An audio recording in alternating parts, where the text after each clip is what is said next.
Hello everyone, welcome back to our channel Tejas Diary.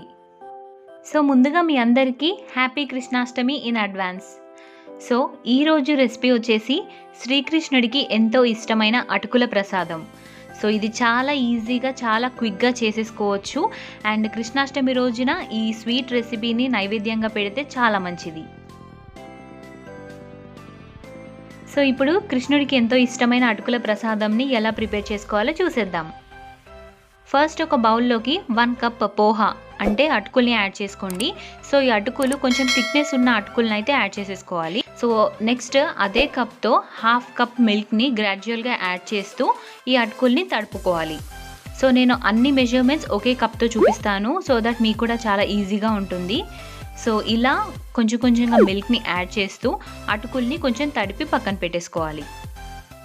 Next stove మీద ఒక pan పెట్టుకుని 1/2 cup బెల్లంని add చేసుకోండి.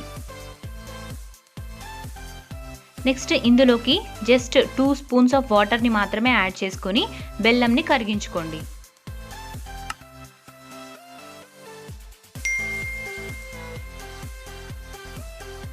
So ఇలా బెల్లం మొత్తం మనకి మెల్ట్ అయిపోయిన తర్వాత పక్కన పెట్టేసుకోండి. సో ఇది కూల్ అయ్యేలోపు మనం డ్రై ఫ్రూట్స్ని వేయించుకుందాము.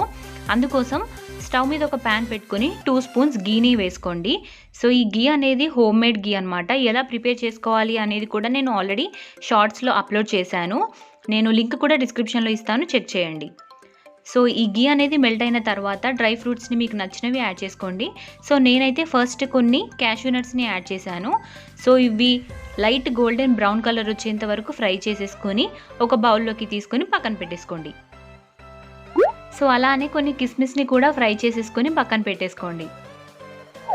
సో నెక్స్ట్ ముందుగా మనం బెల్లంని మెల్ట్ చేసి పెట్టుకున్నాం కదా, సో ఆ బెల్లం వాటర్ అనేది కొంచెం కూల్ అయిన తర్వాత ఒక స్ట్రెయినర్ హెల్ప్తో ఇలా దీన్ని వడకట్టేసుకోండి. ఎందుకు అంటే మనకి బెల్లంలో కొంచెం శాండ్ డస్ట్ అలా ఉంటుంది కాబట్టి అది తీసేయడానికి కంపల్సరీ ఇలా స్ట్రెయినర్తో స్ట్రెయిన్ చేసేసుకొని మాత్రమే బౌల్లోకి వేసేసుకోండి. సో ఇలా ఒక 2 మినిట్స్ దీన్ని మిక్స్ చేసేసుకోండి. నెక్స్ట్ ఇందులోకి 2 స్పూన్స్ ఎండు కొబ్బరి కానీ పచ్చి కొబ్బరి కానీ మీ దగ్గర ఏది ఉంటే అది కొంచెం తురుముకొనేసి ఇందులో వేసేసుకొని 2 మినిట్స్ మిక్స్ చేసేసుకోండి. నెక్స్ట్ ముందుగా మనం అటుకుల్ని మిల్క్లో కొంచెం నానబెట్టేసి పెట్టాం కదా, సో వాటిని ఇందులోకి యాడ్ చేసేసుకోండి. సో ఈ అటుకులు ఇంకా బెల్లం బాగా మిక్స్ అయ్యేలాగా కలుపుకోండి. సో ఒక 2 మినిట్స్ వరకు ఇలా బాగా మిక్స్ చేసుకున్న తర్వాత ఇందులోకి ముందుగా మనం ఫ్రై చేసి పెట్టుకున్న డ్రై ఫ్రూట్స్ని యాడ్ చేసుకోండి. నెక్స్ట్ 1 స్పూన్ ఇలాచీ పౌడర్ని యాడ్ చేసుకోండి, ఫ్లేవర్ చాలా బాగుంటుంది. సో ఇలా ఒక 1 మినిట్ వరకు బాగా మిక్స్ చేసినట్టయితే మనకి అటుకుల ప్రసాదం అనేది రెడీ అయిపోతుంది. సో చూసారు కదా, ఇంట్లో ఈజీగా అవైలబుల్ ఉండే ఐటమ్స్తోనే సింపుల్గా క్విక్గా చేసేసుకున్నాము ప్రసాదం. సో ఇదైతే కృష్ణుడికి చాలా చాలా ఇష్టం. సో కృష్ణాష్టమి రోజు డెఫినెట్గా ఈ అటుకుల ప్రసాదంని ప్రిపేర్ చేసి నైవేద్యంగా పెట్టండి, చాలా మంచిది.